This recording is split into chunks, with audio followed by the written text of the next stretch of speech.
Pemerintah Cina geger. Sebuah makam kuno ditemukan tersembunyi di balik tembok legendaris negara itu. Tapi yang bikin dunia tercengang, makam ini diduga milik seorang nabi yang tak tercatat dalam kitab suci manapun. Siapa dia sebenarnya? Dan mengapa jasadnya berada di wilayah yang tak pernah dikenal sebagai tanah kenabian?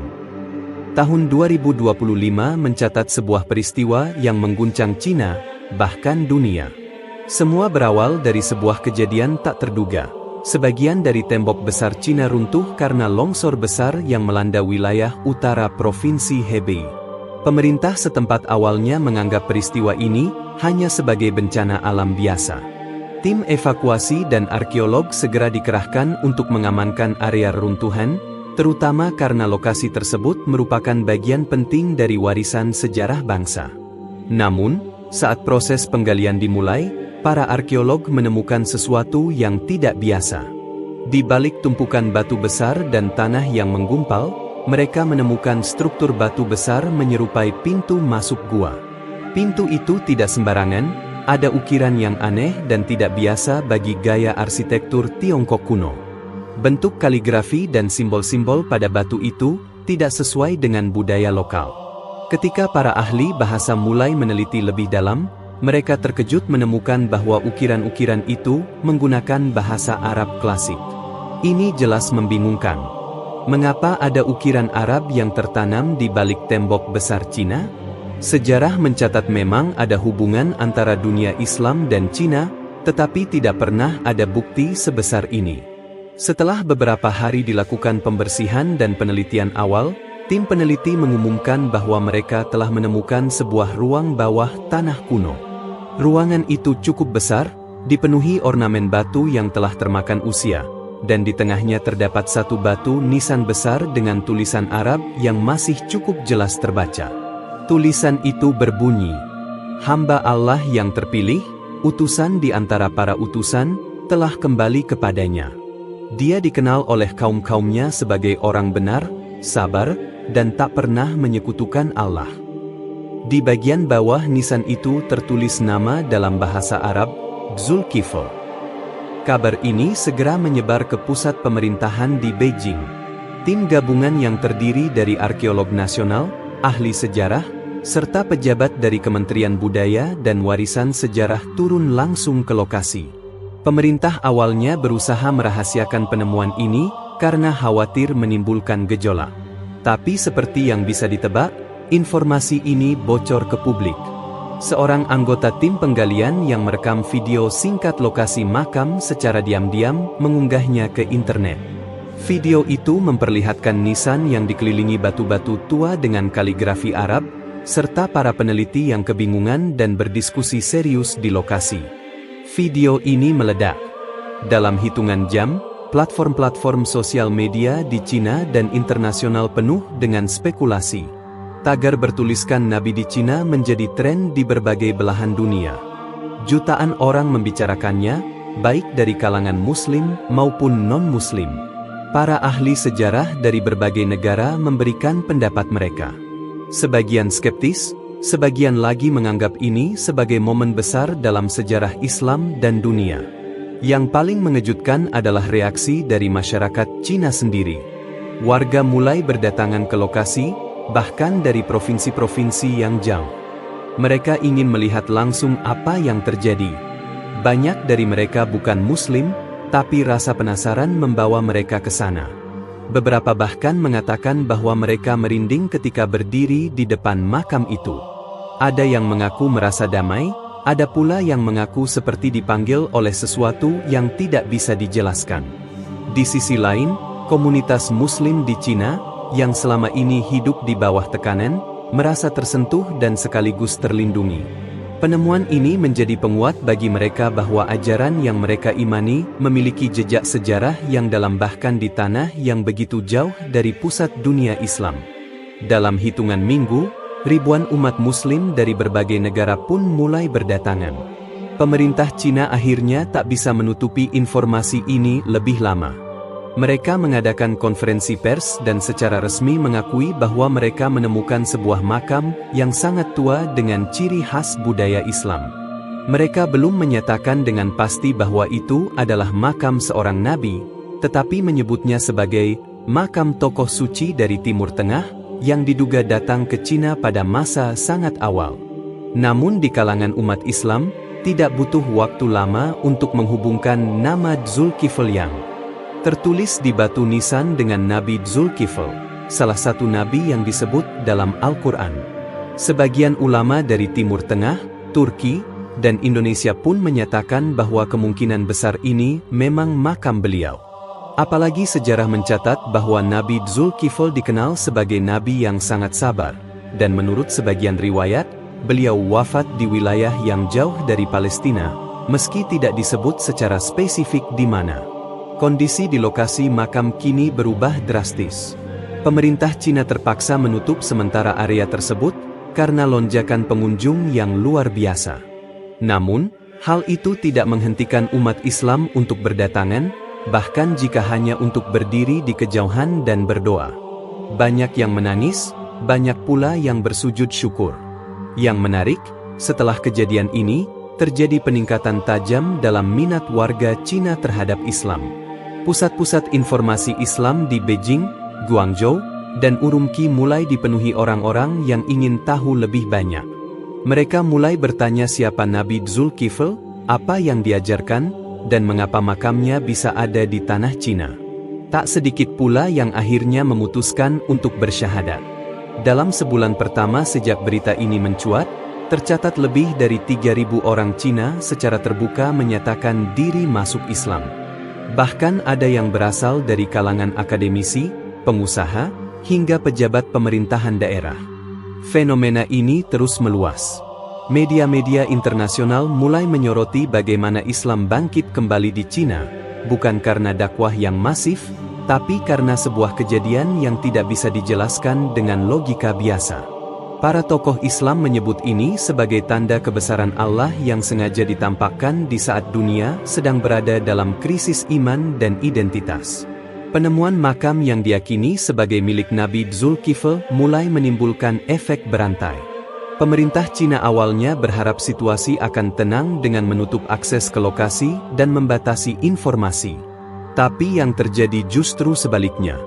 Tekanan dari masyarakat dunia, terutama dari negara-negara mayoritas Muslim, terus meningkat. Banyak yang mendesak agar situs itu dibuka untuk penelitian internasional dan dijaga secara profesional sebagai situs sejarah penting umat manusia. Di tengah tekanan itu, pemerintah Cina akhirnya mengeluarkan keputusan mengejutkan.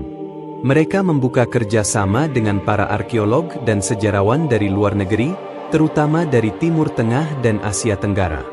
Delegasi dari Mesir, Turki, Arab Saudi, Indonesia, dan Pakistan diundang langsung untuk meneliti makam tersebut bersama tim Cina. Langkah ini dianggap sebagai upaya untuk meredam opini dunia sekaligus mengamankan hubungan diplomatik. Saat tim internasional tiba di lokasi, penelitian langsung dimulai secara intensif. Mereka membawa peralatan modern, pemindai tanah, teknologi pencitraan 3D, hingga alat analisis karbon untuk meneliti usia batu nisan dan benda-benda yang ditemukan di sekitarnya. Dari hasil awal, batu nisan dan ruang bawah tanah diperkirakan telah berusia lebih dari 2.500 tahun, lebih tua dari masa dinasti Qin yang membangun tembok besar Cina. Yang membuat mereka terpaku adalah kesesuaian informasi dari batu nisan dengan kisah Nabi Dzulkifl dalam beberapa sumber Islam klasik. Nama-nama yang terukir di sisi batu mengacu pada generasi sebelumnya yang dikenal dalam tradisi keturunan para nabi.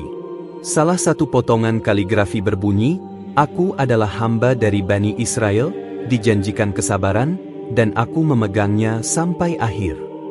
Selain itu, ditemukan pula gulungan tua yang sudah nyaris hancur. Dengan bantuan teknologi canggih, beberapa bagian teks berhasil dibaca. Teks itu bukan dalam bahasa Arab atau Cina, melainkan semacam dialek Aram kuno, bahasa yang juga digunakan oleh bangsa Yahudi kuno di Timur Tengah. Gulungan itu tampaknya merupakan catatan dari para pengikut Nabi Dzulkifl yang ditulis sesaat sebelum atau setelah wafatnya beliau. Salah satu terjemahan menyebutkan, "Kami menyelamatkan diri dari kehancuran di barat, dan berjalan ke arah matahari terbit, hingga kami temukan lembah damai yang dijaga tembok tinggi. Kalimat ini membuat sebagian peneliti menduga bahwa Nabi Dzulkifl dan pengikutnya melarikan diri dari suatu konflik besar dan akhirnya menetap di kawasan Timur Jauh, yang kini dikenal sebagai wilayah Cina Utara. Di luar situs makam, para peneliti mulai mencari bukti-bukti pendukung di daerah sekitar. Ternyata, tidak jauh dari lokasi makam, terdapat desa terpencil yang dihuni oleh komunitas kecil yang mengaku memiliki asal-usul dari Barat Jam. Mereka memiliki tradisi turun-temurun yang tak lazim untuk budaya Cina. Salah satu tradisi mereka adalah berpuasa dari matahari terbit hingga terbenam, dan menyembah satu Tuhan yang tak berwujud. Mereka tidak menyebut nama Allah karena keterbatasan bahasa, tapi dalam ritual mereka, sebutan yang digunakan memiliki akar yang dekat dengan bahasa Ibrani dan Arab. Seorang sesepuh desa mengatakan bahwa leluhur mereka adalah orang-orang yang datang dari padang gurun, yang membawa ajaran untuk hidup sederhana, sabar, dan tidak menyembah berhala. Ajaran ini secara mengejutkan sangat mirip dengan nilai-nilai tauhid dalam Islam. Penemuan ini membuat dunia akademik geger. Berbagai universitas dan lembaga sejarah berlomba untuk menerbitkan makalah ilmiah, menganalisis ulang peta migrasi para nabi, dan membandingkan kisah-kisah dari kitab suci dengan artefak yang ditemukan. Teori bahwa beberapa nabi pernah melakukan perjalanan jauh hingga ke wilayah Asia Timur mulai mendapat perhatian serius. Sementara itu, masyarakat umum tidak tinggal diam. Tayangan dokumenter, video YouTube, dan podcast tentang penemuan ini bermunculan di mana-mana. Topik tentang Nabi Dzulkifl menjadi viral di platform-platform digital dan menarik jutaan penonton dari seluruh dunia. Banyak yang mulai belajar kembali kisah para nabi dalam Islam, termasuk mereka yang sebelumnya tak tertarik sama sekali pada topik agama. Tak sedikit pula orang-orang non-Muslim yang mengaku mulai tertarik pada Islam sejak penemuan ini. Salah satu tokoh publik Cina, seorang selebritas berpengaruh, secara terbuka mengungkapkan ketertarikannya pada ajaran Islam setelah mengunjungi lokasi makam. Ia mengatakan bahwa saat berada di dekat nisan itu, dirinya merasa damai dan merinding. Beberapa minggu kemudian, ia mengunggah video pendek yang menunjukkan dirinya mengucap 2 kalimat syahadat. Video itu viral dan membuat jutaan orang tersentuh. Efek domino ini menciptakan suasana sosial baru di Cina. Diskusi tentang Islam kini tidak lagi dianggap tabu di ruang publik. Beberapa sekolah bahkan mulai memasukkan pelajaran tentang sejarah agama dunia secara lebih terbuka. Meski masih banyak tekanan politik, suara-suara yang menyerukan toleransi dan keterbukaan semakin kuat. Namun, tidak semua pihak senang dengan perubahan ini. Beberapa kalangan ultranasionalis mulai menyebarkan teori konspirasi bahwa penemuan makam ini adalah rekayasa pihak asing. Mereka menuduh negara-negara Islam mencoba menyusupkan pengaruh melalui jalur sejarah. Tapi tuduhan itu tidak didukung bukti kuat, dan masyarakat justru makin penasaran untuk mencari kebenaran sendiri. Pemerintah Cina akhirnya membentuk tim khusus yang bertugas menjaga situs makam, sekaligus mengawasi arus wisatawan dan peneliti. Mereka juga membangun museum kecil tak jauh dari lokasi untuk menampung temuan arkeologi dan menyajikan informasi secara netral. Namun satu hal yang mereka tak bisa kendalikan adalah perubahan cara pandang masyarakat. Apa yang awalnya dianggap sebagai reruntuhan biasa, ternyata menjadi awal dari babak baru dalam sejarah umat manusia. Bukan hanya tentang arkeologi, tapi tentang jati diri, keyakinan, dan hubungan spiritual antara masa lalu dan masa kini. Dan kini, pertanyaan besar mulai muncul. Apakah hanya Nabi Dzulkifl yang pernah menjejakkan kaki di Timur Jauh? Ataukah ada nabi-nabi lain yang juga meninggalkan jejak mereka di tempat yang tak pernah kita duga sebelumnya? Setelah makam yang diduga milik Nabi Dzulkifl ditemukan, tim peneliti gabungan dari berbagai negara mulai memfokuskan riset ke satu pertanyaan besar. Bagaimana bisa seorang nabi Bani Israel mencapai wilayah yang begitu jauh di Asia Timur? Tidak ada catatan sejarah resmi dari peradaban Cina kuno yang menyebut secara langsung tentang kedatangan bangsa asing yang membawa ajaran monoteisme. Namun, beberapa artefak kuno dan catatan lokal yang sebelumnya diabaikan kini mulai diperiksa kembali. Salah satu ahli sejarah dari Turki, Dr. Ayhan Selçuk, mengangkat temuan menarik dari dinasti kuno bernama Zhao. Dalam salah satu naskah kuno yang disimpan di perpustakaan rahasia di Chengdu, tercatat cerita tentang orang bijak dari arah barat yang tinggal di balik tembok dan mengajarkan kesabaran kepada rakyat miskin. Tulisan itu tidak menyebut nama, tapi karakteristik dan waktunya sangat cocok dengan periode yang diperkirakan sebagai masa hidup Nabi Zulkifl. Dr. Ayhan bahkan menunjukkan bahwa dalam cerita tersebut, sang bijak tinggal di lembah tenang bersama sekelompok kecil pengikut dan dikenal suka beribadah di malam hari dan menghindari kekerasan. Sementara itu, tim peneliti dari Indonesia, dipimpin oleh Profesor Lutfi Adnan, menemukan kemiripan pola migrasi dengan kisah penyebaran ajaran Islam yang dilakukan para wali. Ia berpendapat, jika para wali bisa menembus wilayah Nusantara dengan budaya dan bahasa yang berbeda, maka bukan hal mustahil bila seorang nabi yang gigih dan diberi tugas oleh Tuhan, mampu menembus wilayah Tiongkok dalam pelariannya dari penindasan. Di lokasi makam, penggalian lanjutan membongkar lebih banyak bukti. Ditemukan struktur bangunan yang menyerupai rumah ibadah kecil. Dindingnya menghadap ke arah barat, ke arah Makkah, meskipun struktur bangunan ini diduga dibangun jauh sebelum masa Nabi Muhammad. Di dalam bangunan itu, terdapat ukiran simbolik berbentuk telapak tangan menghadap ke atas. Dalam banyak budaya Semitik, ini merupakan lambang penyerahan diri kepada Tuhan. Yang paling menarik adalah temuan sebuah batu pipih bertuliskan aksara campuran. Di tengahnya tertulis dalam huruf mirip Ibrani, "Dia tidak pernah marah dan tidak pernah mengkhianati janjinya kepada Tuhan." Para ahli meyakini ini merujuk pada sifat Nabi Zulkifl, yang dikenal sebagai sosok sabar dan setia pada janji, seperti disebut dalam Al-Quran. Sementara itu, suasana di Cina mulai berubah. Masyarakat lokal, khususnya di wilayah sekitar situs, mulai tertarik mempelajari Islam secara serius. Beberapa komunitas lokal yang sebelumnya menganggap makam tersebut hanya situs sejarah biasa, kini mulai menjaganya dengan lebih hormat. Mereka membersihkan area sekitar, membuat jalur jalan yang aman, dan bahkan mendirikan pusat informasi kecil untuk wisatawan. Pemerintah Cina yang awalnya ragu, mulai menyadari bahwa mereka tidak bisa terus bersikap defensif. Terlalu banyak perhatian internasional tertuju pada temuan ini. Selain itu, jumlah wisatawan yang datang ke daerah tersebut meningkat tajam. Hotel dan restoran mendadak penuh, ekonomi lokal tumbuh pesat, dan pemerintah mulai melihat ini sebagai peluang pariwisata religius yang potensial. Namun, ada juga pihak-pihak yang merasa terancam.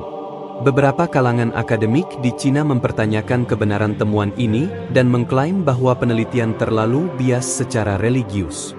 Mereka mendesak agar dilakukan kajian ulang dengan pendekatan yang lebih netral.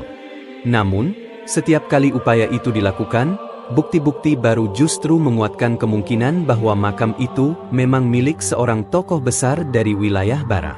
Di luar Cina, dunia Islam bereaksi dengan penuh semangat. Di berbagai masjid dan sekolah Islam, kisah Nabi Zulkifl kembali diajarkan dengan semangat baru. Banyak ustaz dan guru agama mengaitkan temuan ini sebagai penguat iman dan bukti bahwa sejarah para nabi sangat luas, bahkan mungkin belum sepenuhnya terungkap.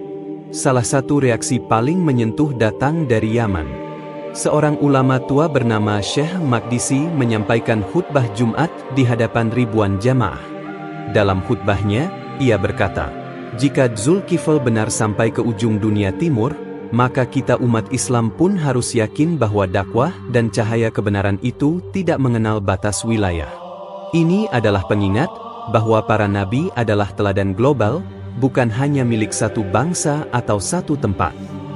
Beberapa negara Muslim bahkan mulai menjalin kerja sama resmi dengan Cina untuk mengembangkan situs tersebut sebagai pusat penelitian peradaban Islam awal. Universitas Al-Azhar dari Mesir mengirimkan tim khusus yang fokus pada kajian naskah kuno, sementara Universitas Islam Madinah membuka program pertukaran pelajar dengan kampus-kampus di Beijing dan Sebelas-an. Di balik semua kegembiraan ini, muncul pertanyaan penting dari sebagian umat Islam, jika ini benar-benar makam seorang nabi, bagaimana kita seharusnya bersikap? Apakah boleh dikunjungi layaknya wisata? Apakah tidak khawatir malah jatuh ke dalam pengagungan berlebihan? Pertanyaan-pertanyaan ini memicu diskusi serius di kalangan ulama. Mayoritas sepakat bahwa jika dilakukan dengan niat mempelajari sejarah dan memperkuat iman, kunjungan ke makam seperti itu sah-sah saja. Tapi mereka juga mengingatkan agar umat Islam tidak terjebak dalam ritual yang menyimpang dari ajaran Islam, seperti memohon-mohon atau meminta keberkahan dari makam. Beberapa ulama bahkan melihat ini sebagai tanda-tanda zaman. Bukan dalam arti kiamat sudah dekat, tapi lebih kepada kebangkitan semangat umat Islam untuk menelusuri kembali akar sejarah mereka. Selama ini, banyak yang terlalu fokus pada masa kekhalifahan dan mengabaikan kisah para nabi yang menyebar ke berbagai wilayah bumi. Tak lama setelah itu, pemerintah Cina menyelenggarakan simposium internasional bertema Jejak Peradaban Monoteis di Timur Jauh. Dalam acara tersebut, tokoh-tokoh dari berbagai agama diundang untuk berdialog, saling bertukar pandangan, dan membahas pentingnya toleransi antar budaya. Simposium itu menjadi bukti bahwa dari sebuah makam kuno yang nyaris terlupakan, dunia bisa diajak duduk bersama dan mencari titik temu. Malam itu, langit di sekitar makam tampak tenang. Cahaya lampu-lampu kecil menyinari jalur menuju batu nisan yang kini dijaga ketat. Di kejauhan, suara anak-anak desa terdengar melantunkan ayat-ayat Al-Quran yang mereka pelajari dari relawan dakwah yang mulai berdatangan. Dan di tengah semua perubahan itu, satu hal menjadi jelas, sejarah tidak pernah mati. Ia hanya menunggu waktu untuk kembali ditemukan. Dan ketika saat itu tiba, ia akan berbicara lebih keras dari semua yang pernah ditulis di buku teks. Setelah perhatian dunia tertuju pada temuan makam misterius di balik tembok besar Cina, dunia arkeologi dan keilmuan agama memasuki fase baru. Kali ini, fokus tidak hanya pada makam itu sendiri, tapi pada kemungkinan jejak-jejak lain dari peradaban atau komunitas yang dibangun oleh nabi yang diduga sebagai Zulkifl.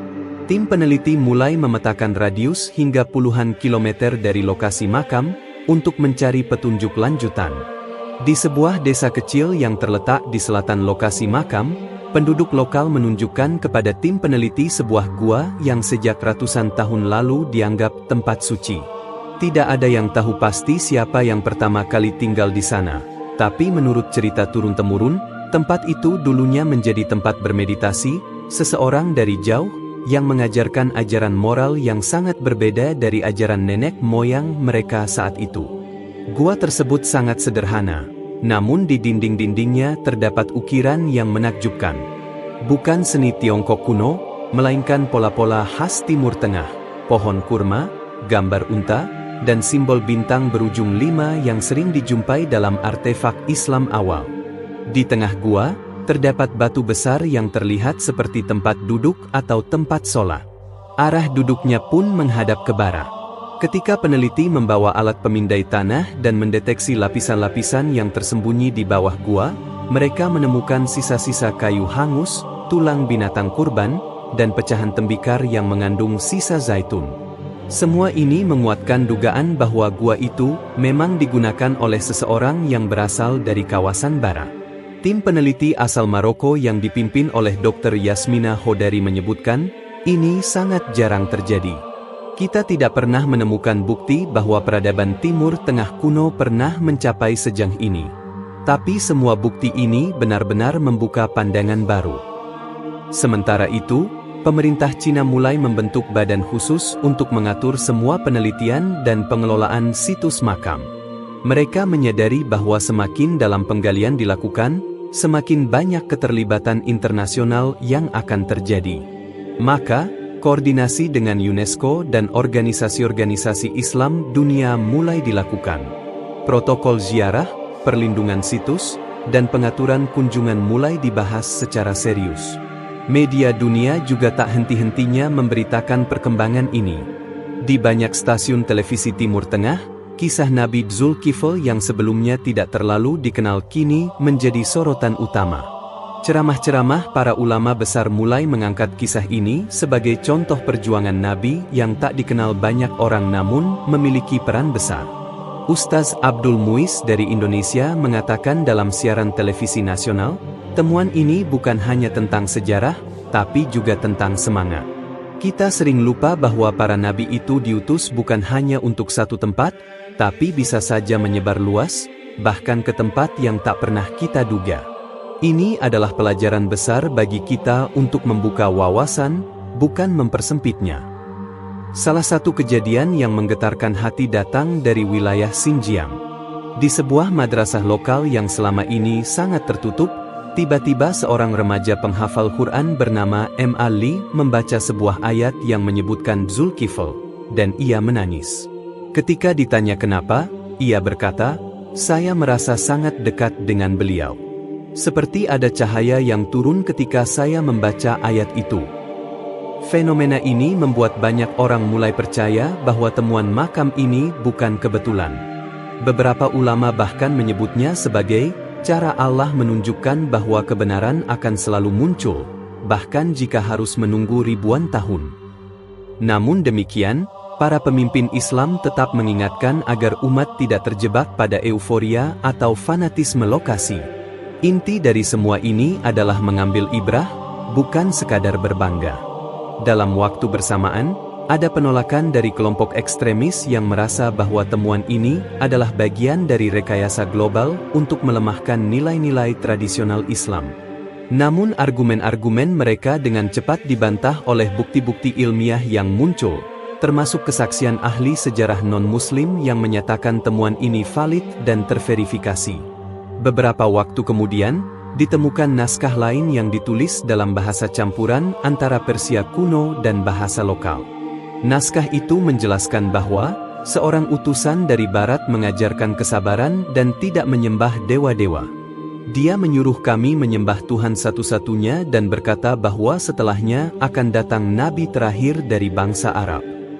Kalimat terakhir ini membuat geger semua peneliti. Jika benar, ini adalah pengakuan bahwa nabi yang dimakamkan tersebut sudah menyampaikan nubuat akan datangnya Nabi Muhammad jauh sebelum masa kenabian dimulai. Beberapa sarjana menyebut bahwa ini bisa jadi menjadi titik temu antara sejarah para nabi dan lintasan geopolitik spiritual dunia. Jika benar bahwa seorang nabi dari Bani Israel pernah tinggal di Cina, maka peta dakwah dunia perlu ditinjau ulang. Dunia Islam tidak lagi hanya memusat di Timur Tengah, tapi bisa mencakup wilayah timur jauh seperti Tiongkok dan sekitarnya.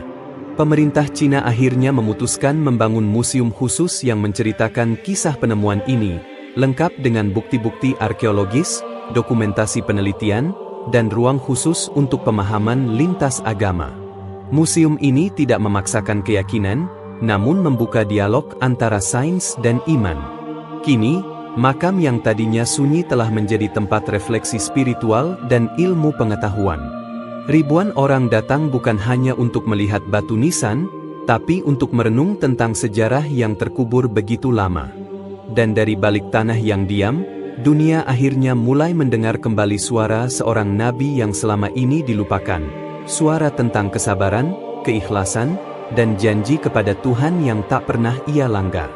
Pasca dibukanya museum khusus dan meningkatnya perhatian internasional terhadap makam yang diyakini sebagai makam seorang nabi, pemerintah Cina mengundang berbagai tokoh lintas agama, sejarawan, dan arkeolog ternama dari berbagai negara untuk menghadiri sebuah simposium terbuka di Beijing.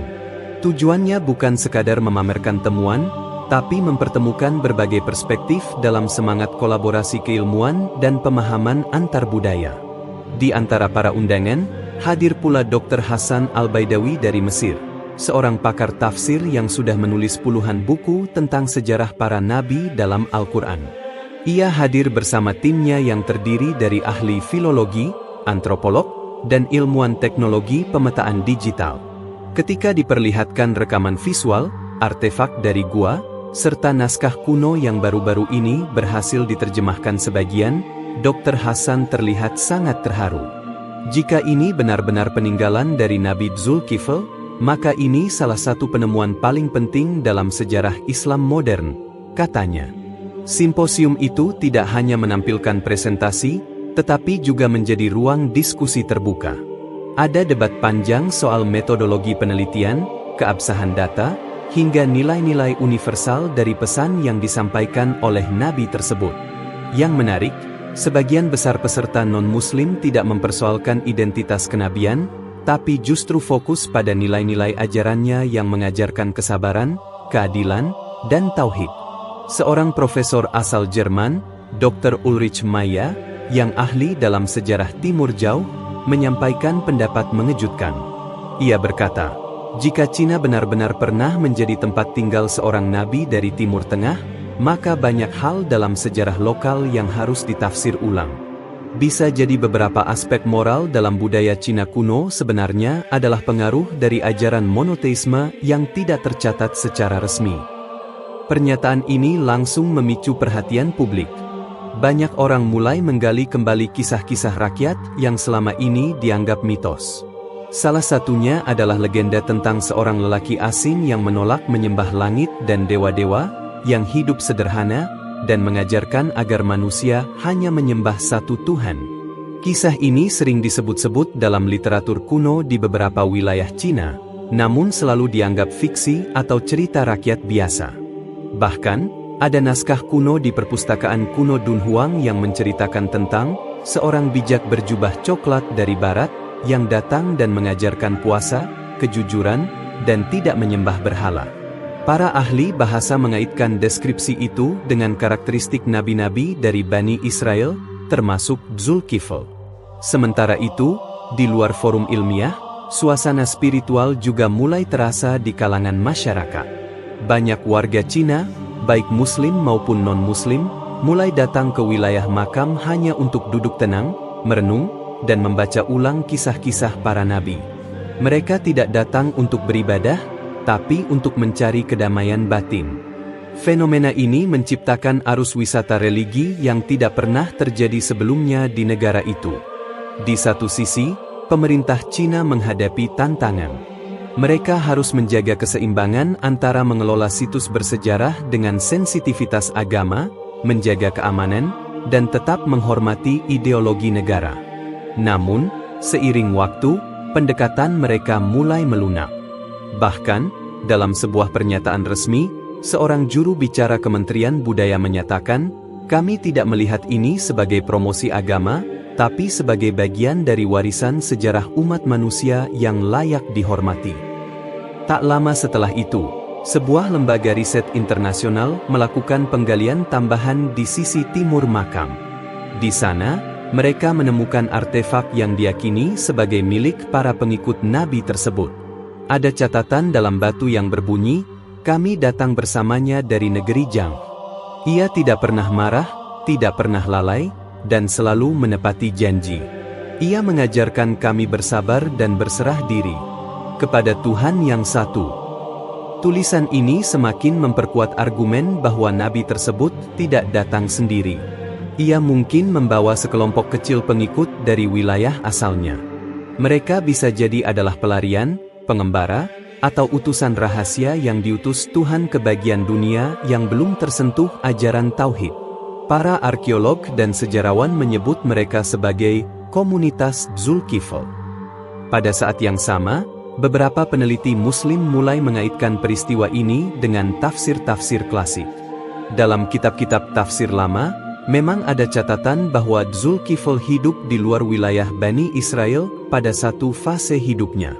Ada pula tafsir yang menyebut ia berhijrah ke negeri yang jauh dari Syam. Namun karena kurang data sejarah, tafsir itu tidak terlalu diangkat. Kini, temuan ini memberi dukungan nyata bahwa kemungkinan hijrah itu memang benar-benar terjadi, dan tempat tujuannya adalah wilayah Tiongkok. Tidak sedikit pula yang mulai menyusun penelitian lanjutan untuk menggali kemungkinan adanya pengaruh ajaran Dzulkifl terhadap pemikiran Konfusius atau filsafat Taoisme awal. Walaupun belum ada kesimpulan pasti, Tetapi banyak konsep seperti keadilan, pengendalian diri, dan etika hidup sederhana yang terasa selaras. Di hari terakhir simposium, seluruh peserta diajak mengunjungi langsung situs makam. Mereka diminta mengenakan pakaian khusus, menjaga kesopanan, dan tidak mengangkat suara. Di sana, suasana sangat hening. Sebagian pengunjung terlihat menangis, sebagian lain terdiam dalam kekaguman. Bahkan yang bukan Muslim pun mengaku merasakan semacam kehadiran spiritual yang kuat di tempat itu. Dalam perjalanan kembali, Dr. Hasan menulis dalam catatannya, ini bukan hanya perjalanan ke makam seorang nabi. Ini perjalanan menelusuri sisi lain dari sejarah manusia yang selama ini kita abaikan. Ternyata, wahyu bisa saja turun di tempat yang tidak kita sangka. Dan kebenaran kadang terkubur sangat dalam, menunggu saatnya untuk bangkit kembali. Beberapa bulan setelah simposium internasional di Beijing, gaung penemuan makam Nabi itu tak juga surut. Bahkan, perhatian dunia justru semakin besar. Lembaga-lembaga berita global mulai mengangkat laporan mendalam, dan banyak tokoh agama dari berbagai penjuru dunia ingin melihat langsung situs tersebut. Namun, di balik sorotan media dan kehebohan publik, sebuah tim kecil dari Lembaga Riset Islam Internasional, LRI, justru memilih bergerak diam-diam.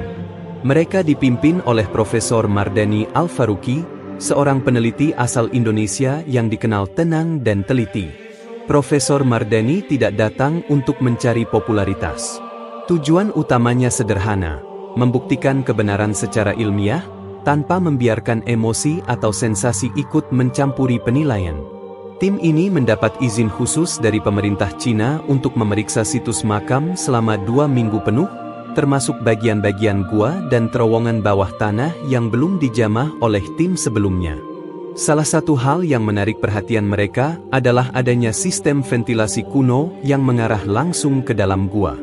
Ventilasi ini tidak dibuat sembarangan. Ukurannya seragam, sudut kemiringannya presisi, dan jalurnya mengikuti arah cahaya matahari pagi. Ini menunjukkan bahwa orang yang membangunnya memiliki pengetahuan teknik dan astronomi, ujar Profesor Mardani. Selama penelitian itu, mereka menemukan satu ruang tersembunyi yang sebelumnya tertutup batu besar. Setelah membuka jalan masuk secara hati-hati, mereka mendapati ruang kecil dengan tembok berukir. Di sana terdapat lukisan dinding yang memperlihatkan sosok berjanggut dengan tangan mengarah ke langit, dikelilingi oleh sekelompok orang yang mendengarkan. Di bawahnya tertulis dalam aksara kuno lokal, dia datang dari arah barat, dan menyampaikan bahwa Tuhan hanya satu. Bagi Profesor Mardani, ini seperti potongan terakhir dari puzzle yang selama ini mereka cari. Ia menyadari bahwa misi dakwah para nabi tak pernah terikat satu wilayah saja. Mereka bisa saja dikirim ke tempat-tempat yang jauh, yang bahkan belum mengenal huruf, demi menyampaikan pesan tauhid. Namun, dari penemuan ruang rahasia itu, tim juga menyadari bahwa makam ini bukan sekadar tempat peristirahatan seorang nabi. Ini adalah pusat komunitas spiritual pada zamannya. Ada sistem tempat tinggal, ruang ibadah, bahkan tempat belajar di sekitar gua utama. Para peneliti menyimpulkan bahwa nabi ini memimpin sekelompok kecil masyarakat yang hidup terpencil, mungkin karena menghindari tekanan politik atau keagamaan pada masa itu. Sementara itu, pemerintah Cina menghadapi dilema baru.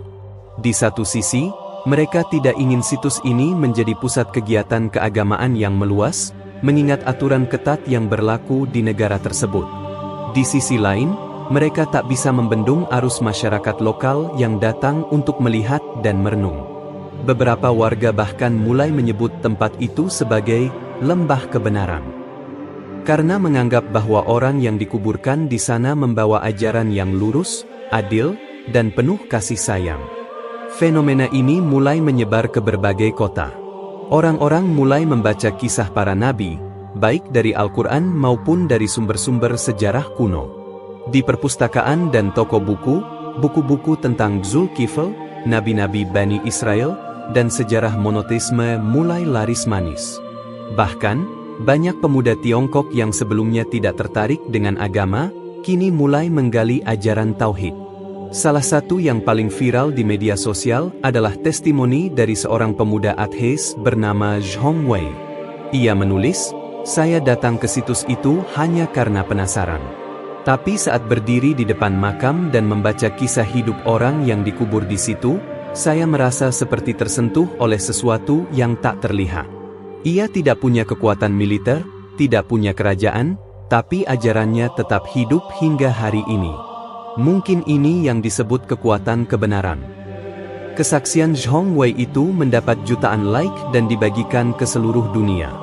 Banyak netizen dari luar Cina memberikan komentar positif.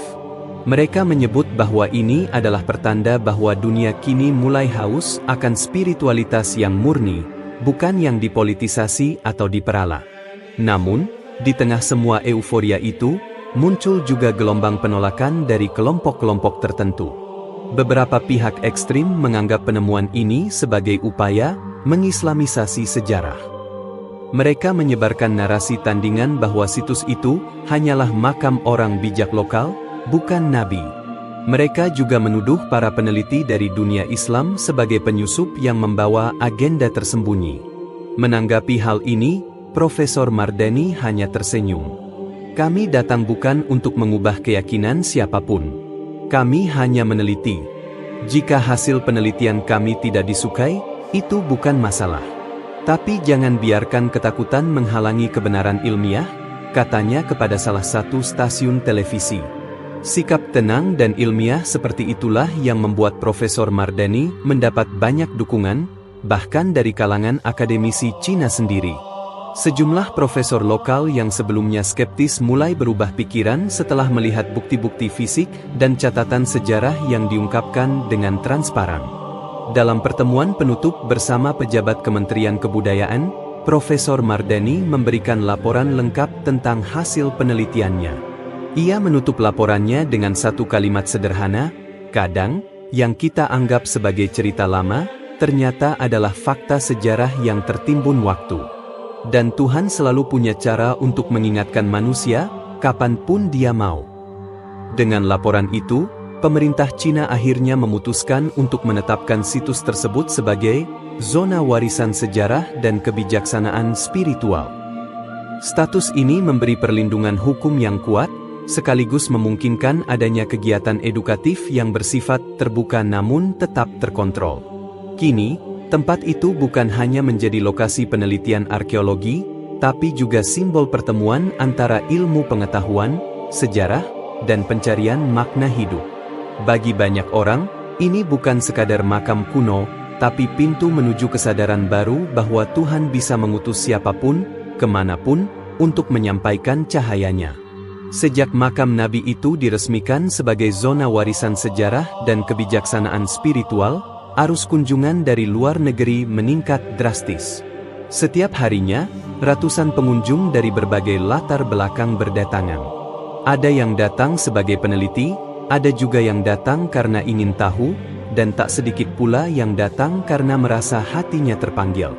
Namun di tengah kepadatan pengunjung dan sorotan internasional, ada satu hal yang mulai menarik perhatian para arkeolog dan peneliti bahasa kuno.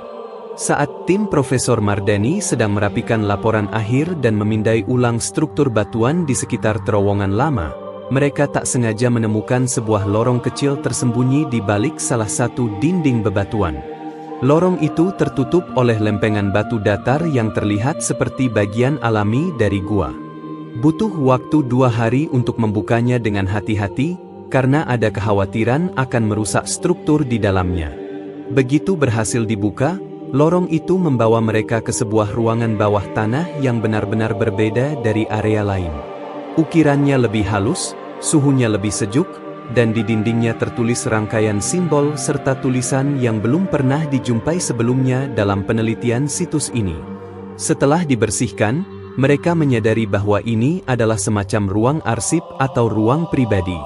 Di tengah ruangan, ada kotak batu kecil setinggi pinggang, yang di atasnya diletakkan semacam wadah dari logam tipis. Ketika wadah itu dibuka, mereka menemukan gulungan kulit yang tampaknya berasal dari zaman sangat lama. Tulisan di atasnya sangat rapi, menggunakan tinta hitam dan merah. Beberapa kata terlihat familiar dalam aksara Semitik kuno, yang kemudian dicocokkan oleh tim ahli dari Mesir dan Suriah. Hasil awalnya mengejutkan. Gulungan itu berisi penggalan doa, petunjuk ibadah, dan pesan moral yang sangat dekat dengan nilai-nilai Islam, meski ditulis jauh sebelum kedatangan Nabi Muhammad. Salah satu bagian yang paling membuat heboh adalah penggalan yang berbunyi, "Akan datang seorang yang lahir dari padang gersang, membawa wahyu dari langit, menyempurnakan jalan para saudara kami yang lebih dulu diutus." Kalimat itu dianggap oleh beberapa peneliti sebagai nubuat yang sangat jelas tentang kedatangan Rasul terakhir. Sebagian menyamakan isi tulisan ini dengan nubuat serupa yang pernah ditemukan di Laut Mati dalam gulungan Qumran, yang selama ini diyakini berasal dari kaum Essene. Pemerintah Cina langsung mengamankan ruangan itu dan membentuk tim khusus lintas negara untuk memverifikasi keaslian naskah tersebut. Prosesnya ketat, menggunakan teknologi modern seperti penanggalan karbon, pemindaian spektrografi tinta, dan pengujian bahan kulit. Hasil awal dari uji laboratorium menunjukkan bahwa naskah tersebut memang sangat tua, kemungkinan berasal dari 1500-1000 tahun sebelum Masehi. Temuan ini bukan hanya memperkuat bahwa makam itu adalah milik seorang nabi dari zaman kuno, tetapi juga membuka wacana baru tentang hubungan antar nabi dan penyatuan ajaran tauhid dari masa ke masa. Dalam sebuah konferensi terbatas, Profesor Mardani menjelaskan, ini adalah bukti bahwa risalah para nabi tidak saling bertentangan. Mereka membawa satu pesan, hanya berbeda waktu dan tempat. Dan kini, dari tempat yang jauh seperti Cina, kita melihat serpihan-serpihan sejarah itu bersatu kembali. Namun, seiring popularitas penemuan baru itu, muncul gelombang reaksi lain dari kalangan akademisi dan politisi barat. Beberapa menuduh bahwa narasi, nubuat Nabi terakhir, ini terlalu menguntungkan Islam. Mereka mendesak agar interpretasi keagamaan dibatasi, dan proses kajian dikembalikan sepenuhnya ke ranah arkeologi dan sejarah. Menanggapi hal ini, pemerintah Cina tetap netral. Mereka tidak menyebut nama nabi tertentu dalam pengumuman resmi, namun tetap menyampaikan bahwa artefak itu mengandung nilai spiritual universal yang mengajarkan keesaan Tuhan dan kedamaian di antara manusia. Sikap ini disambut baik oleh publik, meski tetap membuat banyak kalangan bertanya-tanya. Sementara itu, situs makam mulai mendapat kunjungan khusus dari tokoh-tokoh dunia. Di antaranya adalah seorang ulama besar dari Afrika Utara, pendeta Kristen Ortodoks dari Ethiopia, bahkan seorang rabbi Yahudi liberal dari Amerika Serikat. Mereka semua datang bukan untuk mengklaim, tapi untuk menyaksikan langsung dan berdialog. Salah satu pertemuan paling bersejarah terjadi saat ketiganya berdiri bersama di depan makam, lalu berdoa dengan cara masing-masing, sambil menyampaikan pesan damai di depan media. Momen ini viral dan disebut sebagai Hari Doa Tembok Timur. Media menyebutnya sebagai simbol bahwa manusia dari latar belakang berbeda bisa bersatu saat mereka menghadapi sesuatu yang lebih besar dari sekadar identitas, yaitu kebenaran dan pencarian makna hidup. Sementara itu, di kalangan masyarakat awam, cerita-cerita spiritual mulai bermunculan. Beberapa pengunjung mengaku mengalami mimpi aneh setelah mengunjungi makam. Ada yang bermimpi bertemu lelaki tua berjanggut yang hanya berkata satu kalimat, "Tuhanmu satu, maka jangan engkau membagi-baginya." Meski kisah-kisah ini sulit diverifikasi secara ilmiah, namun makin memperkuat aura spiritual situs tersebut. Di sisi lain, muncul gerakan-gerakan diskusi dan komunitas kecil di kota-kota besar Cina. Mereka mulai mengkaji kembali sejarah spiritual nenek moyang mereka, bahkan mulai membuka percakapan tentang konsep ketuhanan dalam kehidupan modern. Ada yang menyebut ini sebagai gelombang baru kesadaran ruhani di Timur. Di akhir masa penelitian tahap kedua, Profesor Mardani membuat satu catatan penting dalam laporannya. Yang terkubur di lembah sunyi itu bukan hanya jasad seorang nabi, tapi juga pesan yang selama ini dilupakan dunia, bahwa manusia harus kembali pada nilai dasar penciptaan, menyembah Yang Esa, berbuat adil, dan hidup dalam damai. Meski dunia mulai menaruh perhatian serius pada situs makam Nabi yang ditemukan di sekitar tembok besar Cina, ada satu hal yang belum selesai: siapa sebenarnya Nabi yang dimakamkan di sana? Pertanyaan ini menggantung di benak semua orang. Para arkeolog, teolog, dan sejarawan dari berbagai negara mulai menyusun kemungkinan berdasarkan teks kuno, analisis geografis, dan catatan-catatan sejarah. Tim dari Turki bahkan membawa manuskrip Ottoman yang menyebut tentang seorang nabi dari timur jauh yang tinggal di antara dua gunung, dekat dengan negeri raja besar. Meski deskripsinya masih samar, sebagian mengaitkannya dengan kisah Dzulkarnain, tokoh yang disebut dalam Al-Quran sebagai pemimpin besar yang pernah membangun tembok pelindung dari makhluk perusak bernama Yajuj dan Majuj. Namun, hipotesis itu masih terlalu jauh. Tidak ada bukti kuat bahwa yang dimakamkan di situs tersebut adalah Dzulkarnain. Maka, para peneliti mencoba pendekatan yang lebih hati-hati. Mereka menyusun daftar para nabi yang dikenal dalam sejarah agama-agama Samawi, khususnya yang memiliki kaitan dengan wilayah timur atau kawasan non-Arab. Dalam proses itu, muncullah satu nama yang perlahan mulai disebut-sebut, Nabi Hidrir. Sosok ini sangat misterius. Dalam tradisi Islam, Hidrir dikenal sebagai hamba Allah yang diberi ilmu langsung darinya, seorang yang tak pernah disebut secara langsung sebagai nabi dalam Al-Quran, namun jelas memiliki status sangat tinggi di sisi Allah. Ia pernah bertemu dengan Nabi Musa dalam kisah yang unik, menunjukkan tindakan-tindakan yang tak bisa dipahami oleh logika biasa, tetapi semuanya memiliki hikmah mendalam. Beberapa teks kuno dari Timur Tengah menyebut bahwa Hidrir memiliki hubungan erat dengan wilayah-wilayah jauh di timur. Dalam beberapa tradisi Sufi, bahkan disebut bahwa Hidrir bisa hadir di berbagai tempat dalam waktu yang berbeda, seolah ia tidak terikat oleh ruang dan waktu. Hal ini membuat identitasnya semakin misterius. Namun, kembali pada makam itu, para ahli mengumpulkan lebih banyak petunjuk. Salah satu panel batu di ruang bawah tanah yang ditemukan sebelumnya memiliki gambar sungai yang mengalir di bawah dua gunung. Di atasnya tertulis dalam aksara kuno semacam syair, ia datang dari barat, menuju timur. Ia tidak wafat karena usia, tapi karena perintah Tuhan. Ia berdiam untuk menanti waktu, tapi waktu telah memilih untuk mengakhirinya. Kalimat ini membuat diskusi makin hangat. Sebagian menilai itu merujuk pada sosok yang diabadikan oleh Tuhan untuk sebuah tugas panjang, lalu akhirnya meninggal setelah tugasnya selesai. Apakah ini merujuk pada Hidrir? Atau pada nabi lainnya? Sementara diskusi terus berkembang, pemerintah Cina mengizinkan pembukaan bagian bawah makam untuk pertama kalinya. Selama ini hanya area luar dan ruang tengah yang dibuka untuk umum dan penelitian. Bagian bawah makam diyakini sebagai ruang inti, tempat di mana jasad disemayamkan. Pembukaan itu dilakukan sangat hati-hati, dengan protokol ilmiah dan spiritual. Tim dari Tiongkok bekerja sama dengan peneliti Muslim dari Mesir, Turki, dan Indonesia. Mereka melakukan penyucian tempat terlebih dahulu, lalu membuka ruangan inti dengan membaca doa dalam 3 bahasa, Arab, Mandarin, dan Inggris. Begitu pintu besi tua yang tersembunyi itu dibuka, ruangan kecil tampak sangat sederhana. Tidak mewah, tidak megah.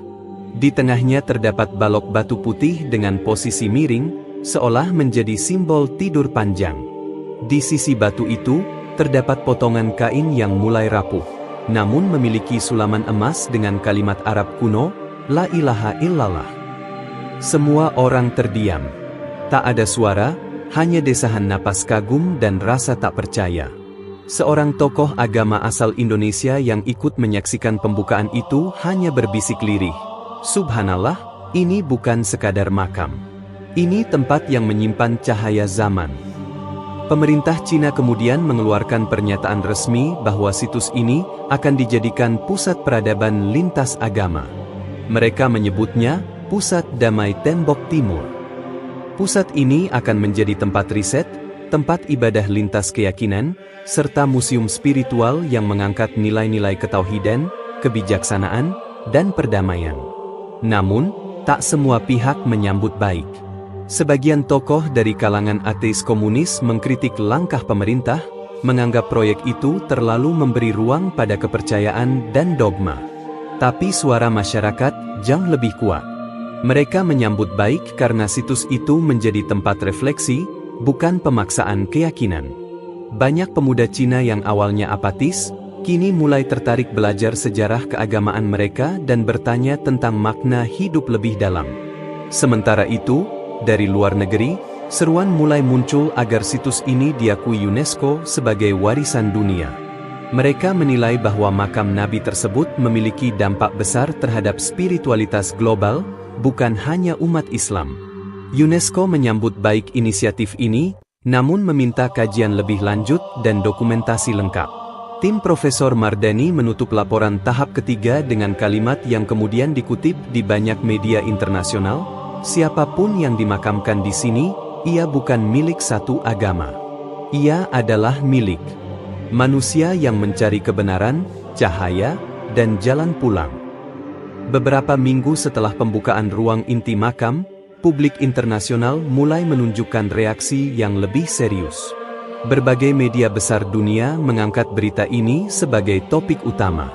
Di Timur Tengah, para cendekiawan Islam menyelenggarakan konferensi khusus bertajuk "Warisan Para Nabi dan Penemuan Abad Ini". Di Eropa dan Amerika, diskusi panel bermunculan di kampus-kampus terkemuka, membahas kemungkinan dampak dari penemuan makam ini terhadap narasi sejarah dunia. Sementara itu, pemerintah Cina menghadapi dilema baru. Situs makam ini kini menjadi magnet ziarah spiritual, tidak hanya bagi umat Muslim, tetapi juga orang-orang dari berbagai latar belakang kepercayaan. Setiap hari, ribuan orang datang ke situs tersebut. Ada yang datang dengan penuh kekaguman, ada yang datang untuk mencari makna hidup, dan tak sedikit pula yang datang hanya karena penasaran. Namun jumlah pengunjung yang terus meningkat mulai mengganggu kestabilan lokasi.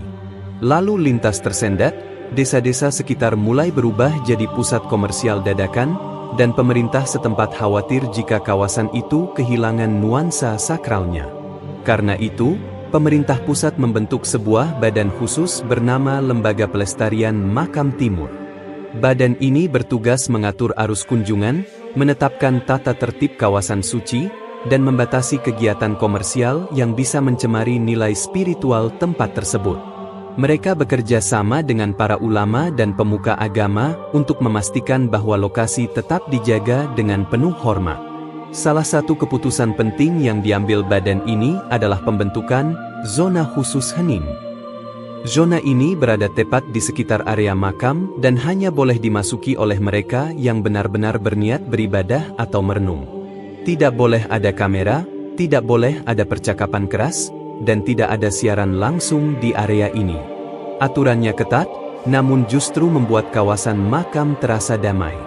Di balik layar, tim Profesor Mardani melanjutkan riset mereka. Mereka mulai meneliti naskah-naskah kuno yang tersimpan di perpustakaan-perpustakaan tersembunyi di Asia Tengah dan Timur. Beberapa dari naskah itu berisi cerita rakyat yang selama ini dianggap mitos, namun kini terlihat seperti potongan-potongan puzzle yang mulai menyatu. Salah satu naskah yang menarik perhatian berasal dari dinasti Tang. Naskah itu menyebut seorang pria asing berwajah Timur Tengah yang datang dari barat dan tinggal di kawasan pegunungan. Ia disebut sebagai orang cahaya dari surga. Pria itu tinggal di antara masyarakat lokal dan dikenal membawa ilmu tentang Tuhan Yang Esa. Ia mengajarkan nilai kejujuran, kesederhanaan, dan amal kepada sesama. Menariknya, naskah itu menyebutkan bahwa pria tersebut tidak diketahui asal-usulnya secara pasti. Namun saat ia wafat, langit di atas desa tempat tinggalnya menjadi gelap selama 3 hari. Hal ini membuat masyarakat saat itu percaya bahwa ia bukan orang biasa. Meski tidak secara eksplisit menyebut nama, banyak ahli mulai yakin bahwa cerita ini berkaitan dengan makam yang ditemukan. Bahkan ada asumsi bahwa pria misterius itu mungkin adalah seorang nabi yang tidak disebut dalam kitab-kitab suci yang dikenal saat ini. Kemungkinan itu memperluas cakrawala pemahaman bahwa mungkin lebih banyak nabi yang diutus ke wilayah timur, namun tidak tercatat dalam sejarah mainstream. Dalam Al-Quran sendiri disebutkan bahwa Allah mengutus rasul ke setiap umat, dan tidaklah kami mengutus seorang rasul pun melainkan dengan bahasa kaumnya, agar ia dapat memberi penjelasan kepada mereka. Quran Surah Ibrahim 4. Maka tidak menutup kemungkinan bahwa wilayah Cina pun pernah mendapat utusan dari Allah, namun hilang dari rekam sejarah karena pergantian dinasti, invasi, atau pembakaran dokumen-dokumen kuno. Sementara diskusi terus berlanjut, muncul kelompok-kelompok spiritual baru yang menganggap makam tersebut sebagai titik kebangkitan kesadaran dunia. Beberapa dari mereka mulai membuat tafsir-tafsir sendiri, bahkan ada yang mencoba menghubungkan temuan ini dengan ramalan-ramalan kuno tentang akhir zaman. Pemerintah Cina dengan tegas menyatakan bahwa mereka tidak mendukung teori ekstrim atau kultus apapun yang mencoba memanfaatkan situs makam ini untuk kepentingan kelompok tertentu. Situs itu harus tetap menjadi tempat ilmiah dan spiritual yang bersih dari spekulasi liar. Di tengah situasi yang makin kompleks, Profesor Mardani membuat satu keputusan besar. Ia mengundang sejumlah pemuka agama dunia untuk berkumpul langsung di situs makam. Undangan ini diterima oleh para tokoh Muslim, Kristen, Yahudi, Buddha, dan bahkan pemimpin spiritual dari agama-agama lokal Cina seperti Tao dan Konfusianisme. Pertemuan itu berlangsung dalam suasana tenang dan penuh rasa hormat. Tidak ada debat, tidak ada klaim kebenaran tunggal. Yang ada hanyalah upaya bersama untuk memahami apa yang sebenarnya terjadi di balik penemuan ini. Dalam forum itu, Profesor Mardani menyampaikan satu kalimat yang membuat banyak orang terdiam. Kita semua sedang berdiri di depan sebuah pintu sejarah yang terbuka sedikit demi sedikit. Mungkin bukan untuk menjawab semua pertanyaan, tapi untuk mengingatkan kita bahwa manusia tidak pernah sendiri di dunia ini. Forum lintas agama itu menghasilkan satu deklarasi damai, Deklarasi Cahaya Timur, berisi komitmen untuk menjaga situs makam tersebut sebagai warisan bersama, bukan milik satu bangsa atau agama. Semua pihak sepakat untuk mendukung riset lanjutan, menghormati tempat suci itu, dan menjadikan lokasi tersebut sebagai simbol kesatuan umat manusia dalam mencari kebenaran. Setelah deklarasi damai lintas agama diumumkan, situasi di sekitar makam mulai berubah arah. Tempat itu tidak lagi dianggap sekadar situs kuno atau objek wisata spiritual. Ia berubah menjadi pusat perhatian dunia dalam bidang ilmu pengetahuan, keagamaan, dan diplomasi budaya. Namun bersamaan dengan itu, muncul juga tekanan dari berbagai pihak yang tidak nyaman dengan arah perkembangan ini. Beberapa kelompok konservatif dari berbagai agama mulai menyuarakan kekhawatiran. Mereka menilai bahwa keterlibatan lintas agama dalam situs yang diduga sebagai makam seorang nabi justru akan menimbulkan kekacauan akidah.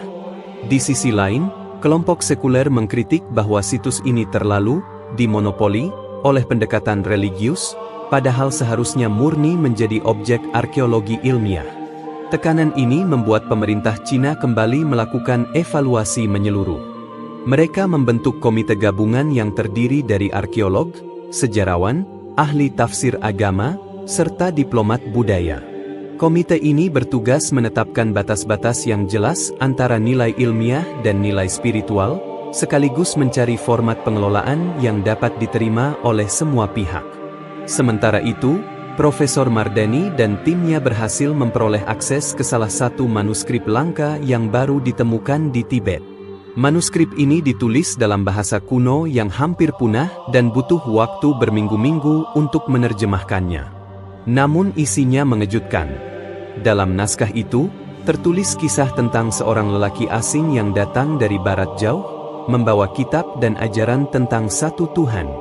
Lelaki ini disambut oleh seorang raja lokal yang tertarik pada ajarannya dan memberinya tempat tinggal di pegunungan terpencil agar aman dari gangguan politik. Lelaki itu menghabiskan sisa hidupnya mengajarkan kebijaksanaan, beramal, dan menyembuhkan orang sakit. Ia tidak pernah mengaku sebagai nabi, tetapi masyarakat sekitar meyakini bahwa ia adalah utusan Tuhan karena kedalaman ilmunya dan mukjizat yang menyertainya. Setelah wafat, makamnya dijaga oleh keturunan dari pengikut pertamanya, yang kemudian menyamarkan lokasinya karena takut disalahgunakan oleh penguasa baru setelah keruntuhan kerajaan tersebut. Selama ribuan tahun, hanya segelintir orang yang tahu letaknya, sampai akhirnya terkubur dalam debu waktu. Isi naskah ini mendekati deskripsi ruang makam yang ditemukan. Bahkan peta kasar yang tergambar di dalamnya cocok dengan kontur wilayah pegunungan tempat makam itu berada. Fakta ini menambah bobot bahwa penemuan makam bukan kebetulan, melainkan bagian dari sejarah besar yang nyaris terlupakan. Berita ini bocor ke publik internasional, membuat komunitas Muslim semakin yakin bahwa yang ditemukan adalah makam seorang nabi. Meskipun tidak dapat dipastikan siapa namanya, ada kemungkinan ia adalah salah satu nabi yang hanya dikenal oleh kaum lokal pada masanya. Sebagaimana disebut dalam Al-Quran bahwa banyak nabi diutus namun tidak semua diceritakan secara rinci dalam kitab suci. Di tengah antusiasme itu, muncul seorang peneliti independen dari Iran bernama Dr. Rahmat Yazdi. Ia membawa sudut pandang baru yang cukup menggugah. Menurutnya, makam ini bisa jadi adalah milik Nabi Dzulkarnain, figur yang dalam Al-Quran dikenal sebagai pemimpin besar dan pembangun tembok besar untuk menahan Yajuj dan Majuj. Dr. Rahmat menyampaikan bahwa keberadaan tembok besar, yang disebut dalam ayat, secara geografis memang cocok dengan lokasi tembok Cina, dan bahwa kisah dalam kitab suci mungkin terhubung dengan lokasi penemuan ini. Namun klaim ini menimbulkan perdebatan baru. Banyak ulama menolak mengidentifikasi nama Nabi secara gegabah tanpa dalil yang jelas. Namun setidaknya hipotesis itu membuka ruang diskusi baru dan menggairahkan kembali kajian tafsir modern terhadap ayat-ayat Al-Quran yang selama ini dianggap misterius. Sementara itu, UNESCO menyatakan ketertarikannya untuk menetapkan makam ini sebagai warisan dunia. Namun prosesnya tidak mudah. Beberapa negara mempertanyakan apakah tempat yang sensitif secara spiritual pantas dijadikan objek budaya global. Bahkan sempat terjadi pertemuan tertutup antara para diplomat dari negara-negara Muslim, Cina, dan lembaga internasional, membahas arah pengelolaan jangka panjang situs tersebut. Pada akhirnya, Cina menyetujui untuk menjadikan kawasan makam sebagai zona penelitian dan ziarah internasional. Dalam zona ini, siapapun boleh datang, asalkan mengikuti aturan yang berlaku. Tidak ada politisasi, tidak ada pengkultusan, dan tidak ada penyebaran ajaran di luar konteks sejarah. Langkah ini dipuji banyak pihak karena dianggap mampu menjaga keseimbangan antara nilai spiritual dan nilai akademis. Bahkan beberapa negara mulai mengirimkan tim riset gabungan untuk berkontribusi dalam studi lintas disiplin di sana.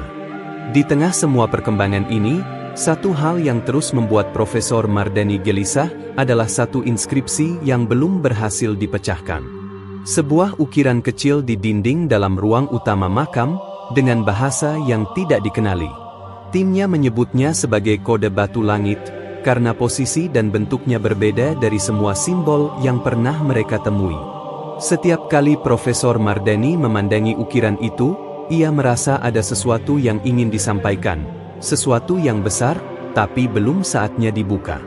Ia percaya bahwa kunci untuk membuka makna sejati dari makam ini bukan hanya terletak pada artefak atau dokumen kuno, tapi pada kesiapan umat manusia untuk memahami pesan langit dengan hati yang terbuka.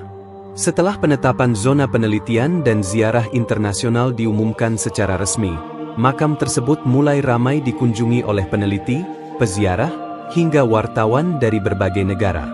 Pemerintah Cina menyambut baik kunjungan itu, meski tetap memperketat pengamanan dan membatasi wilayah-wilayah yang boleh diakses. Profesor Mardani memimpin tim riset utama yang menangani penelitian lanjutan di ruang dalam makam. Ia fokus pada satu titik yang selama ini belum terjamah secara menyeluruh. Ukiran aneh di dinding bagian timur ruangan utama, yang dijuluki kode batu langit. Simbol-simbolnya sangat tidak biasa. Bukan aksara Arab, bukan Cina kuno, dan bukan pula aksara Ibrani atau Latin. Pemeriksaan awal menunjukkan bahwa simbol tersebut dibuat dengan teknik ukir presisi tinggi dan menggunakan alat logam keras yang belum bisa ditentukan jenisnya. Beberapa karakter terlihat seperti gabungan geometri dan gambar sederhana. Ada yang menyerupai matahari, bulan sabit, dan bahkan pola bintang segi 8 yang dihubungkan garis melingkar. Karena tidak ada referensi langsung, tim memutuskan untuk memindai seluruh dinding dengan teknologi fotogrametri dan pemindaian 3D. Data itu dikirim ke beberapa pusat analisis bahasa kuno di Turki, Pakistan, Jerman, dan Qatar untuk dicocokkan. Namun hasilnya nihil. Tak satu pun basis data mengenali pola tulisan tersebut. Beberapa ahli menduga bahwa ini adalah bentuk komunikasi kuno yang belum pernah ditemukan sebelumnya. Mungkin berasal dari komunitas kecil yang menyimpan ajaran secara rahasia. Di saat para ahli sibuk mengumpulkan teori, Profesor Mardani mengalami kejadian aneh.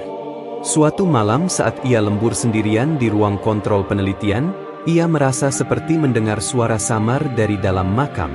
Suara itu tidak jelas, seperti desisan angin bercampur bunyi gema. Namun setiap kali ia mencoba merekamnya, tidak ada yang terekam. Bahkan sensor gerak dan mikrofon ruangan menunjukkan nihil aktivitas. Ia mencoba menepis hal itu sebagai efek lelah dan stres. Namun yang membuatnya semakin bingung, adalah sebuah mimpi yang datang 3 malam berturut-turut. Dalam mimpi itu, ia berada di tengah gurun, melihat seseorang berjubah putih berdiri di kejauhan. Sosok itu tidak bicara, hanya menunjuk ke arah langit, lalu ke dinding batu yang retak. Di malam ketiga, mimpi itu terasa sangat nyata. Ia terbangun dengan keringat dingin dan rasa ingin tahu yang luar biasa terhadap dinding makam bagian timur, tempat ukiran aneh itu berada. Ia memutuskan untuk kembali menyelidikinya secara langsung. Kali ini ia membawa alat pengukur frekuensi elektromagnetik. Anehnya, saat ia mendekatkan alat itu ke dinding tempat ukiran berada, sensor berbunyi. Ada medan magnetik yang tidak wajar. Tidak besar, tapi konsisten. Ia mencatatnya dan mulai menggali lebih lanjut. Keesokan harinya, ia berdiskusi dengan seorang ilmuwan muda dari Kazakhstan, Dr. Amina Yelena, yang memiliki latar belakang astrofisika sekaligus penguasaan terhadap bahasa kuno Asia Tengah. Mereka mulai menyusun hipotesis bahwa mungkin ukiran itu bukan bahasa biasa, melainkan peta atau penanda astronomi. Dr. Amina kemudian membandingkan pola ukiran itu dengan posisi bintang-bintang kuno seperti yang tercatat dalam manuskrip astronomi Persia dan Babilonia. Dan benar saja, pola bintang segi 8 itu mirip dengan konfigurasi bintang yang hanya bisa terlihat pada posisi langit tertentu sekitar 4.000 tahun yang lalu. Penemuan ini mengejutkan semua pihak. Jika ukiran itu benar-benar peta langit, maka itu berarti penghuni makam bukan hanya seorang tokoh spiritual, tapi juga memiliki pengetahuan astronomi yang luar biasa untuk zamannya. Dalam sejarah para nabi, beberapa memang dikisahkan memiliki pengetahuan tentang langit dan bumi. Salah satunya Nabi Idris yang disebut dalam banyak tafsir sebagai orang pertama yang mengenal tulisan, menjahit, dan mengamati pergerakan langit. Kecurigaan mulai mengarah bahwa mungkin ini adalah makam dari nabi yang tidak diceritakan secara mendetail dalam kitab suci, namun memiliki kedalaman ilmu yang besar dan dihormati oleh peradaban lokal. Ini makin diperkuat oleh temuan benda lain di ruang sebelah makam, sebuah bola batu kecil dengan ukiran garis spiral yang ternyata bisa diputar seperti peta langit portable. Saat diputar dan disorot cahaya, bayangannya membentuk pola rasi bintang. Sementara itu, berita ini menyebar ke media dunia. Media barat menyebutnya sebagai The Forgotten Prophetess Sky Map, sedangkan media Islam menyebutnya sebagai peta langit sang nabi yang terlupakan. Polemik pun kembali memanas. Beberapa menyambutnya sebagai kemajuan ilmu dan sejarah, sementara lainnya menganggap ini terlalu spekulatif dan bisa menyesatkan akidah jika tidak dikaji dengan hati-hati. Pemerintah Cina akhirnya memutuskan untuk membatasi pemberitaan dan hanya memperbolehkan publikasi akademis yang sudah melalui proses verifikasi. Mereka juga meminta agar penelitian dilakukan dengan lebih tenang, tanpa tekanan media, demi menjaga integritas situs tersebut. Di malam yang sunyi, Profesor Mardani menatap ke langit sambil memegang bola batu peta langit itu. Ia merasa bahwa semua ini bukan sekadar penemuan biasa. Ada pesan besar yang hendak disampaikan. Mungkin bukan untuk generasi ini saja, tapi untuk umat manusia di masa mendatang. Ia bergumam pelan, jika ini benar peta langit yang diwariskan oleh seorang nabi, maka kita sedang membuka halaman sejarah yang belum pernah ditulis siapapun. Setelah beberapa bulan riset berjalan, perhatian dunia terhadap makam misterius itu mulai stabil.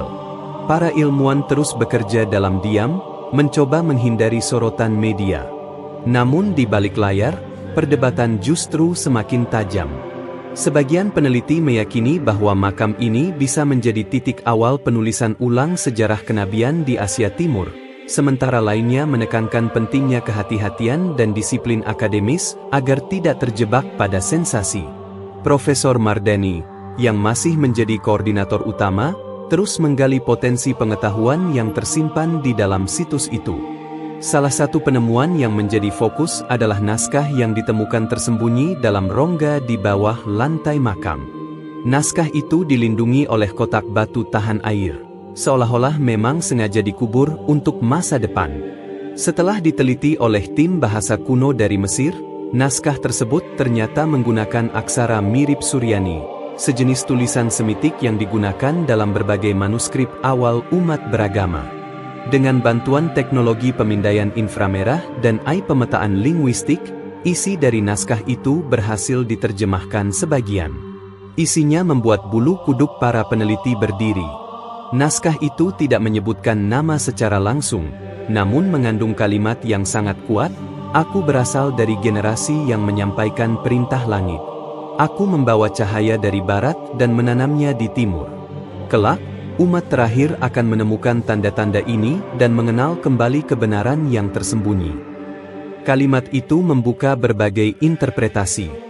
Sebagian menganggapnya sebagai pesan dari seorang nabi yang pernah berdakwah di wilayah timur jauh, entah siapa, dan mungkin hidup sebelum atau setelah Nabi Ibrahim.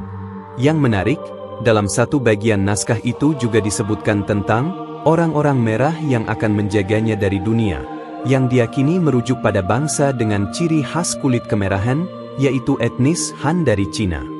Dr. Amina Yelena, yang kini menjadi tokoh penting dalam tim arkeologi, mengungkapkan bahwa dari analisis geologi dan karbon radioaktif, makam ini diperkirakan berusia lebih dari 3.800 tahun. Artinya, ia bisa sejaman atau bahkan lebih tua dari beberapa nabi yang disebut dalam kitab suci. Ini makin memperkuat teori bahwa mungkin ada nabi atau utusan Tuhan yang diutus khusus untuk wilayah Timur Asia. Namun kisahnya tidak masuk ke dalam narasi utama kitab-kitab yang sekarang beredar. Sementara itu, pemerintah Cina mulai merasa perlu mengambil langkah strategis.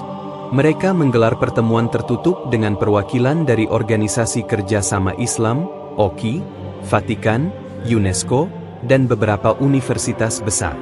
Tujuannya adalah membentuk Dewan Pengawasan bersama untuk menjaga situs ini tetap menjadi aset sejarah dunia, bukan ajang perebutan pengaruh agama atau politik. Dalam pertemuan itu, Profesor Mardani diminta mempresentasikan temuan-temuan utama secara akademis.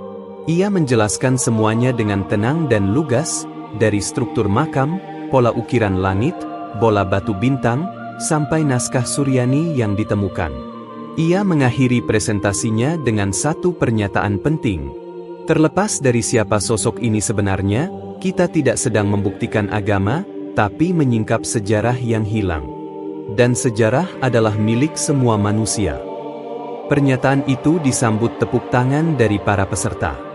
Banyak pihak mulai memahami bahwa ini bukan sekadar situs spiritual, tapi juga jejak masa lalu yang bisa menjelaskan celah besar dalam peradaban Asia kuno, tentang siapa yang pertama kali membawa ajaran ketuhanan ke wilayah timur, jauh sebelum penyebaran agama-agama besar masuk secara formal. Namun tidak semua pihak senang.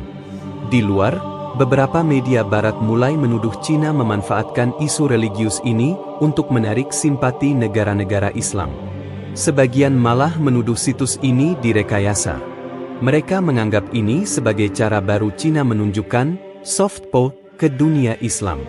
Sebagai tanggapan, Cina mengizinkan inspeksi terbuka oleh peneliti independen. Beberapa ilmuwan dari Jerman, Australia, dan Arab Saudi diundang untuk melakukan pemeriksaan menyeluruh. Setelah beberapa minggu, mereka pun mengonfirmasi bahwa makam dan seluruh artefaknya autentik dan tidak menunjukkan tanda-tanda rekayasa. Sementara itu, publik Muslim di berbagai belahan dunia mulai menaruh perhatian serius. Banyak dai dan ustaz membahas kemungkinan adanya nabi yang dahulu berdakwah di Cina, terutama di wilayah Timur Asia. Ceramah-ceramah tentang Nabi Khidir, Nabi Syuaib, atau bahkan nabi-nabi misterius yang tak disebutkan namanya dalam Al-Quran mulai viral.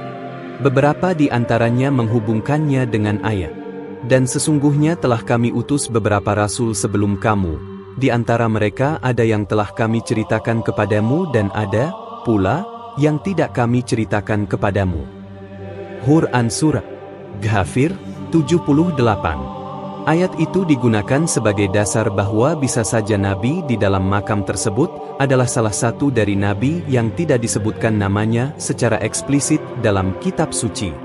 Di akhir tahun itu, situs makam tersebut resmi dijadikan situs budaya tingkat nasional oleh pemerintah Cina dengan status perlindungan tertinggi.